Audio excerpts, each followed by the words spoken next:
oleh pidato itu kita di kebun. Tahu kebun kan?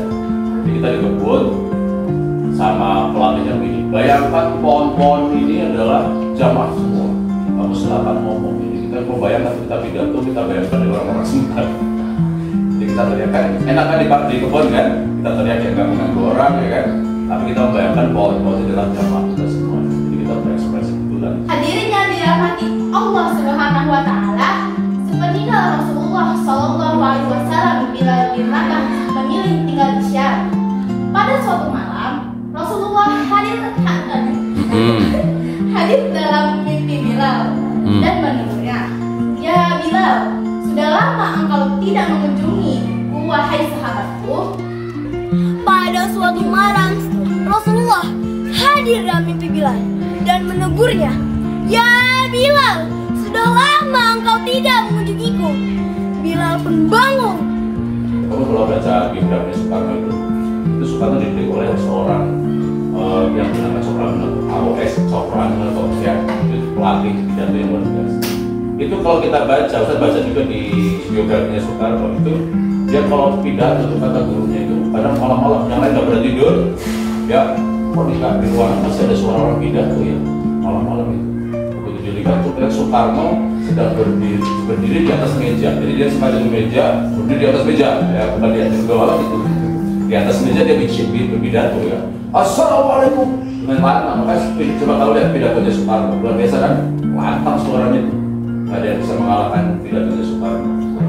Tanya di Madinah, Bilal menangis terseduh di dekat makam Rasulullah Shallallahu Alaihi Wasallam, melepas rasa rindunya kepada Rasulullah sang kekasih. Tiba di Madinah, Bilal menangis terseduh di dekat makam Rasulullah, melepas rasa rindunya pada Rasulullah sang kekasih. Saat itu dua pemuda yang telah beranjak dewasa mendekatinya. Keduanya adalah cucu Rasulullah, Hasan dan Hussein. Kita ingin mempengaruhi orang ini ya. Nah, kalau kita mempengaruhinya dengan satu, tidak pede, dua, monoton ya kan? Monoton tahu? Gitu aja maksudnya ya. Kita maunya gitu aja ya. Datar, suaranya datar, terus tidak ada ekspresi dengan intonasi. Yang terjadi, masa tidak disampaikan kan? Assalamualaikum warahmatullahi wabarakatuh. Waalaikumsalam warahmatullahi wabarakatuh. Anwar tinggalnya Rasulullah Shallallahu Alaihi Wasallam, Bilal bin Rabah memilih tinggal di Syam. Pada suatu malam, Rasulullah hadir di dalam mimpi Bilal dan menegurnya, "Ya Bilal, sudah lama engkau tidak mengunjungiku." Bilal pun bangun terperanjat. Persiapan pidato yang pertama kita harus punya tujuan dulu ya. Tujuan banyak pidato itu apa sih? Kalau ini kan berarti kira-kira biasanya ketika maulid ya, punya sebenarnya. Ketika kita masuk ke apa yang mau disampaikan, oh ini pidato pas kayak kemarin kemerdekaan 17 Agustus berarti temanya tentang kemerdekaan. Besok lagi apa lagi? Masuk puasa, berarti tujuan kita adalah menyampaikan tentang puasa. Jadi sesuai dengan tujuannya dulu ya. Artinya kita harus menguasai dulu materinya. Yang kedua adalah audiensnya kita harus pahami ya. Saya pidato di depan siapa nih? Kalau mau pidato di depan teman-teman kamu SMP sama depan adik-adik SD beda nggak? Beda kan? Jadi cara menyampaikan pun beda. Atau misalnya kamu tahu-tahu nanti Raisya silakan kamu pidato di depan ibu jadi Mas Stalin, saja kan? Beda lagi kan disampaikan kan? Cara kita ngomong itu pasti berbeda ya. Atau misalnya Zulfar pidato di depan audiensnya perempuan semua, sama pidato di depan laki-laki semua, beda kan? Nah itu yang harus dibedakan ya. Pidato di depan anak TK beda lagi kan. Dalam TK nggak bisa kita ngomong serius kan, pasti harus ngomongnya yang gampang, yang simple ya. Terus naskah harus disiapkan. Tapi semua butuh proses.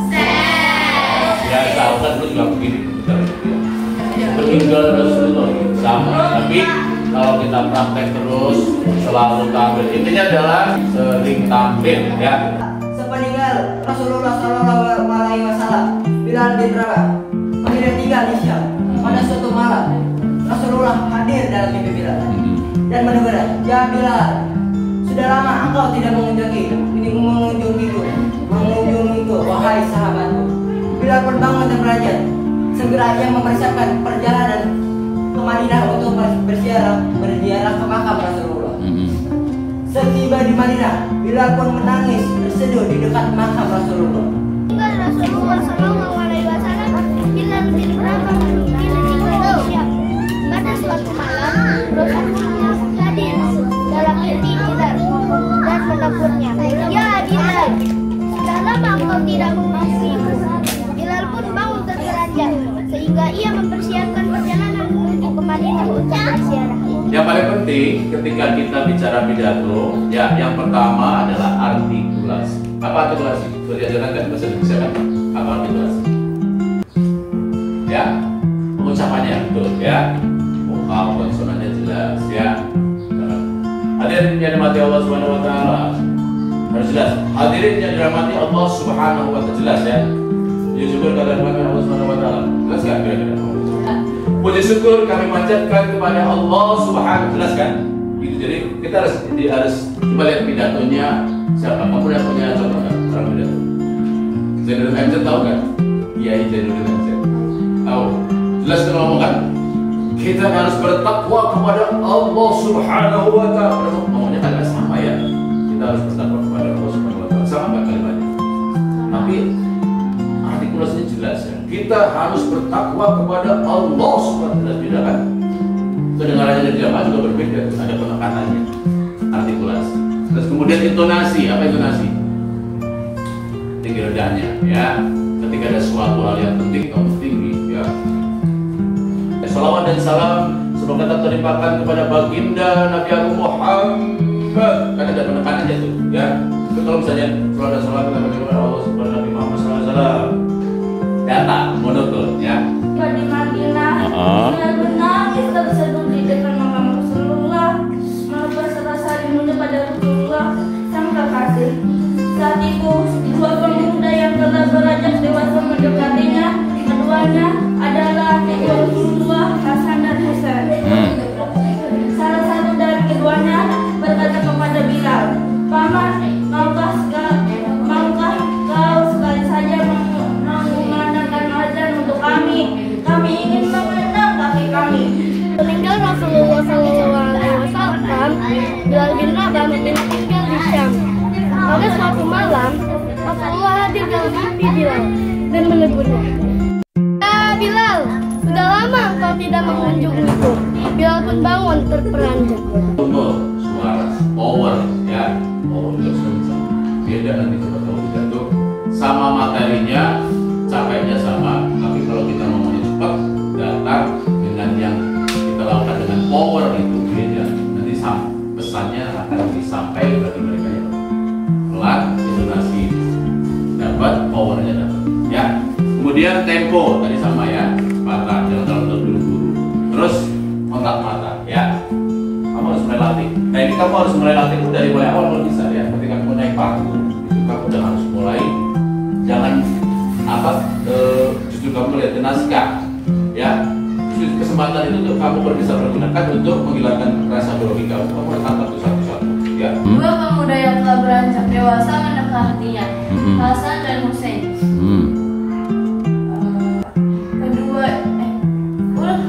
Apa terus? Keduanya adalah cucu Rasulullah Shallallahu Alaihi Wasallam, Hasan dan Husain. Salah satu dari keduanya berkata kepada Bilal, "Paman, maukah engkau sekali saja mengumandangkan azan untuk kami? Kami ingin mengenang kakek kami." Dua pemuda yang telah beranjak dewasa mendekatinya. Keduanya adalah cucu Rasulullah yaitu Hasan dan Husain. Dari semua ini yang paling penting ya, yang paling penting adalah ini, oke? Sekali lagi tolong dicatat ya. B, D, E.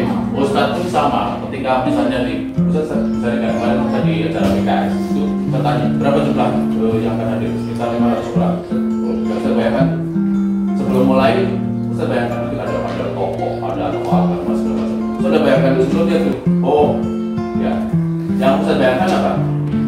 Bayangkan adalah semua mengatakan bagus, itu kita jangan membayangkan kenapa pada ketawa gimana. Kamu jangan dulu, tapi bayangkan semua orang akan tersenyum ketika kamu tampil, semua orang akan mengatakan bagus, good, jangan Seperti juga Rasulullah SAW Bilal bin Rabah memilih tinggal di Syam. Pada suatu malam Rasulullah hadir dalam mimpi Bilal dan menegurnya, "Ya Bilal, sudah lama engkau tidak mengunjungiku wahai sahabatku." Bilal pun bangun terperanjat.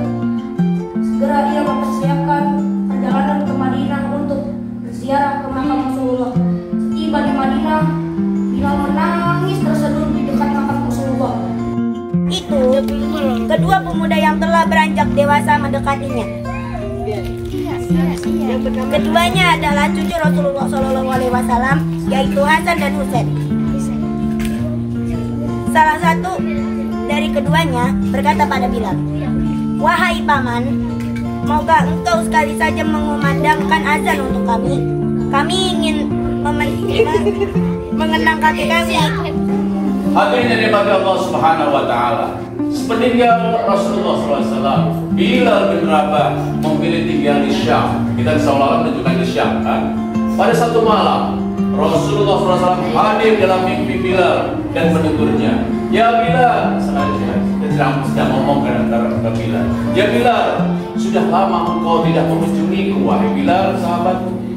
Bilal pun terperanjat termasuk diekspresikan dengan terperanjat. Segera dia mempersiapkan perjalanan menuju ke Madinah dan berziarah di makam Rasulullah SAW. Rasulullah Sallallahu Alaihi Wasallam Bilal bin Rabah memilih tinggal di Syam. Pada suatu malam Rasulullah hadir dalam mimpi Bilal dan menegurnya, "Ya Bilal, sudah lama engkau tidak mengunjungiku wahai sahabatku." Bilal pun terperanjat. Segera ia mempersiapkan perjalanan ke Madinah untuk berziarah ke makam Rasulullah. Hadirin yang dirahmati Allah Subhanahu wa taala. Rasulullah SAW Bilal Tiba di Madinah, Bilal pun menangis terseduh. Ya seolah-olah aku bisa mengekspresikannya ya, terseduh di depan makam Rasulullah SAW, melepas rasa rindunya melepas rasa rindunya pada Rasulullah SAW. Saat itu ada dua orang pemuda yang beranjak dewasa. Dia adalah Hasan dan Husain. Salah satu dari keduanya berkata kepada Bilal, "Wahai paman, maukah engkau sekali saja memandangkan azan untuk kami? Kami ingin mengenang kakek kami." Kata permintaan cucu Rasulullah yang mulia. Kira-kira seperti itu ya.